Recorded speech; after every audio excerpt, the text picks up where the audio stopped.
Have you heard? I have opened up my own Bujinkan dojo. You? Are you sure that's such a good idea? Of course it is. I have many things to teach. How long have you been training? I saw American Ninja when I was a teenager. Plus, I have every copy of Ninja magazine ever printed. And my teacher is like a god to me. The last I heard, your teacher quit the Bujinkan for several years. And now, he simply hands out grades. You are wrong. He travels hundreds of miles each month to train with his teacher. Why does he travel so far when there is a better dojo with a more qualified teacher only 40 minutes away from him? That teacher has been infected by Stephen Hayes. They do not do real ninjutsu. You're joking, right? What do you mean? Stephen Hayes is the reason any of us get to study ninjutsu at all. You are wrong. He has strayed from the path and now teaches something called Toshindo. What is the difference between Toshindo and a Bujinkan? They have strange names like Jintoshi. But how exactly are they different? From what I've heard, there is no real difference. You are wrong. Stephen Hayes is evil. People told me so. And you cannot think for yourself? No. That is too hard. Have you ever met Stephen Hayes? No. Have you ever trained with Stephen Hayes? No. So, you have no real reason to insult him aside from the fact that other idiots are doing it. Is that right? My teacher goes to Japan often. He knows what real ninjutsu is all about. How do you know this? Hatsumi-sensei loves him.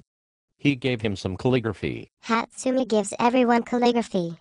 Does your teacher speak fluent Japanese? No. Has your teacher been around since the early 1980s? No, but he knows what real ninjutsu is. He has all the notes. What notes? The Tenchi no Maki. You are aware that that book was written at a time for a very select group of people and that trying to use it now as a basis of curriculum study instead of your own personal experiences is doing nothing but deprive your students of realistic, responsible training? What? Those are the secret notes. If I do the techniques exactly as they are written in the pages of that great book, then I will be the world's bestest ninja ever. You do understand also that ninjutsu was created in response to battlefield and warlike conditions, right? Of course. And since that is the case, then trying to replicate exact techniques from the pages of a book is a pretty stupid way to teach ninjutsu. What other way is there? Basic movement drills that gradually escalate pressure on you would be one way to determine if you can actually make the techniques work in the real world, rather than in the sterile environment of a dojo.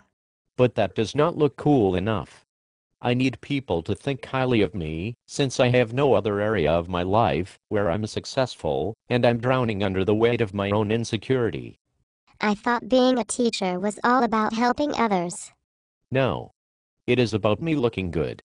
That is what is most important. What about your students? What about them? You are supposed to be teaching them how to survive violent encounters on the street. But how will you do this? Will you spar? Ninjutsu does not have sparring in it. We do combat techniques that would kill or maim people, so we cannot ever put the gloves on and go at it. That sounds an awful lot like a cop-out response. Do not give away our secrets.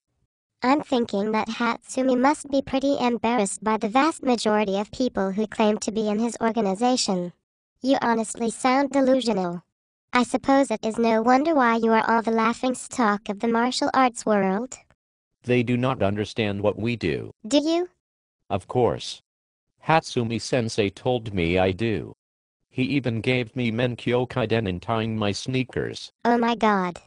You realize that he is just playing with you, right? How can you say that?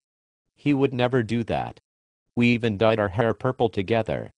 We are best buddies. Maybe he is trying to teach you all about manipulation of people. Maybe he is trying to give you a lesson in espionage. Or maybe he simply thinks you are too stupid to waste his time on, so he gives you exactly what you want because it is easier than trying to teach you anything. He realizes that you will eventually get bored because you do not actually study enough. Then you will simply fade away. But I believe that I'm the next Grand Master. Then you are an idiot. You will need to call me sensei if you would like me to respond. I thought ninjutsu was supposed to be a great martial art for teaching people how to survive realistic violent encounters. But you do not seem to be grounded in the real world. I'm very grounded in the real world. I have a wonderful career. Doing what? I panhandle by juggling chainsaws on street corners in Japan. The more I hear, the more I suspect that the majority of people in the Bujinkan are losers who cannot hack it in the real world. So they have chosen to hide behind ninjutsu. Basically, they are doing the exact opposite of what real ninjutsu is. How sad. Do not make me unleash my psychic Bujinkan on you. I'll bet you $1 million that if I throw a lead jab at your face, 99% of the Bujinkan will not know what to do, except eat fist. I'm warning you. If you keep this up, I will have no choice but to use the dreaded Kuji on you. I thought that was a series of esoteric Buddhist visualizations designed to better put you in touch with the real world? You are wrong again. Master Van Dunk says that Kuji will allow me to bend time and space and even let me shoot lasers from my eyeballs like an X-Man. So much for the real world. Please. Call me sensei. After all, I now have my own Bujinkan dojo.